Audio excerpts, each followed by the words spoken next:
네, 존경하고 사랑하는 70만 천안 시민 여러분 안녕하십니까? 복명동, 일봉동, 성정 1동, 성정 2동을 지역구로 두고 있는 더불어민주당 보가영 의원입니다.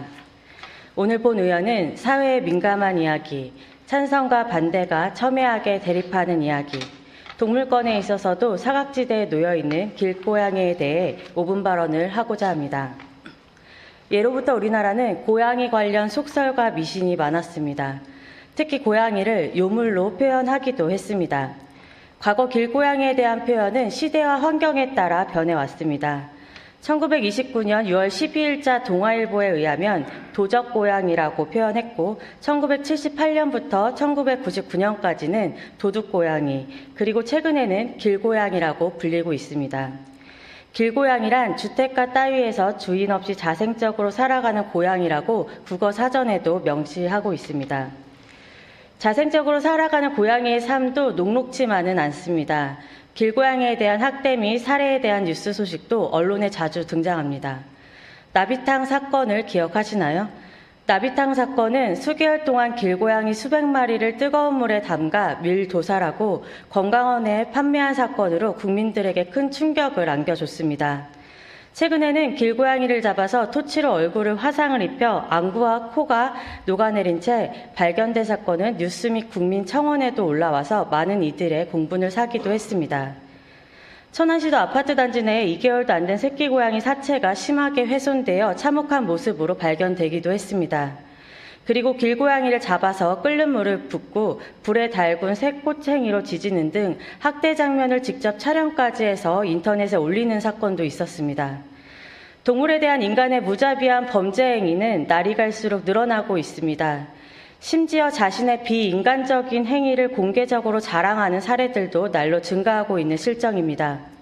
이렇듯 길고양이에 대한 혐오 사건은 갈수록 늘어나고 있지만 그와 반대로 캣맘, 캣데디와 같이 자발적으로 길고양이를 돌보는 분들도 많아졌습니다. 하지만 이들을 못마땅해 하는 분들과의 갈등 및 민원도 증가하고 있습니다. 길고양이의 영역 다툼에 따른 울음소리로 인한 소음 등의 민원이 대표적이며 겨울철에는 아파트 지하주차장에 열기가 남아있는 차량 보닛 또는 천장에 옮겨 다니다 보니 차량 흠집에 대한 민원도 발생하고 있습니다. 이렇게 길고양이 관련된 민원이 극과 극으로 첨예하기 때문에 전문가들은 이제는 지방자치단체에서 길고양이를 방치가 아닌 관리를 할 때라고 목소리를 높이고 있습니다. 실제로 이미 많은 지방자치단체에서는 길고양이의 정책적 관리를 위한 연구 및 조사가 시작되는 등 관련 제도 및 정책들이 다양화되고 있습니다. 부디 천안시도 길고양이와의 공존 도시, 생명 존중 도시로 거듭나길 바라며 세 가지를 제안하고자 합니다. 첫 번째, 길고양이 급식소를 확대 설치해 주시길 바랍니다. 천안시도 2019년부터 길고양이 급식소를 시범 사업 중에 있습니다. 길고양이 급식소는 길고양이 중성화 사업을 원활하게 추진하고 길고양이로 인한 도시 미관 저해 등 시민 불편 민원을 해소하기 위해서 이미 여러 지자체에서는 시행하고 있습니다. 하지만 길고양이 급식소가 설치된다고 하더라도 관리는 지역의 캣맘 및 캣데디의 신청을 받아야 하므로 신청자가 없으면 무용지물인 상황도 발생하고 있습니다. 그렇게 다른 지자체에서는 길고양이 급식소로 인한 동물 돌봄 일자리까지 생겼습니다. 이는 노인 및 소외계층에게 사회 참여와 일자리 제공의 새로운 기회가 된다는 측면에서 긍정적인 결과를 만들어내고 있다고 생각합니다. 이렇듯 타 지자체의 좋은 사례를 참고하여 길고양이 급식소 확대를 통한 일자리 창출까지 이어지길 바랍니다. 두 번째, 천안시도 길고양이 관련 정책 및 사업을 지금부터라도 시작해야 합니다. 2020년 1월 부산시 의회에서는 재개발지역 길고양이 보호 조례가 별도로 제정되었습니다. 영역동물로 알려진 길고양이가 정비 사업으로 인해 서식지를 잃고 건물 잔해에 깔려 죽게 되는 등 사각지대에 내몰리고 있는 현실에 길고양이에 대한 보호와 관리가 필요하다는 공감대가 형성되었기 때문입니다. 내용으로는 공사업체가 부산 재개발 지역에서 공사하기 전 해당 지역의 길고양이의 이주와 보호 대책을 마련해야 하며 지자체장이 대책이 충분하지 않다고 판단하는 경우 해당 공사 관련 허가를 보류할 수 있습니다. 동물 관련 조례가 아닌 도시환경정비 조례를 통해서 길고양이를 구제하는 제도가 최초로 생겼습니다.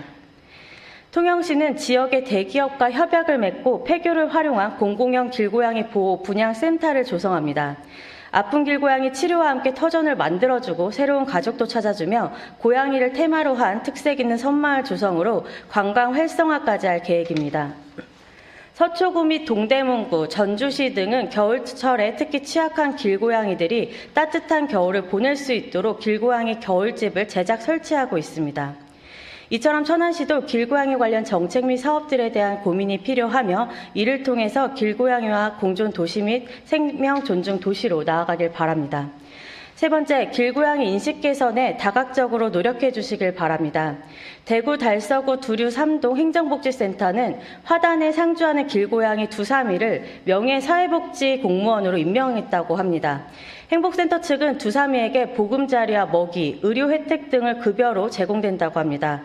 공무원이 된 두사미의 임무는 저소득 주민 정서적 안정 및 위로, 두류 3동의 파수꾼, 길고양이 인식 개선을 위한 징검다리 역할, 민원인에게 즐거움 선사 및 쥐잡기, 복지사각지대 발굴 업무 홍보, 행정복지센터 공무원분들의 근태 감시 등이 있다고 합니다. 두류 3동 철거촌에 구조된 두사미는 행정복지센터 직원 및 지역 주민분들에게 즐거움을 선사하며 인기도 상당합니다. 이처럼 천안시도 타 지자체의 사례들을 참고하여 길고양이에 대한 인식 개선에 노력해 주시길 당부드립니다. 마지막으로 사연 하나 소개하고자 합니다. 천안시 수신면 속창 1, 2에는 마을 주민들과 길고양이가 이웃처럼 살아가고 있습니다. 2019년 천안으로 이사온 장재성 선생님은 우연히 길고양이에 대해서 관심을 갖고 밥만 챙겨주던 중 길고양이를 마을이 품어주면 좋겠다는 생각에 길고양이 급식소 및 여름 더위와 겨울 추위를 견딜 수 있는 캣시티를 직접 제작했습니다. 처음에는 마을 분들의 반대가 있었지만 여러 가지 협의 과정을 통해서 길고양이와 관련된 편견은 사라지고 지금은 마을의 한 구성원이 되었습니다.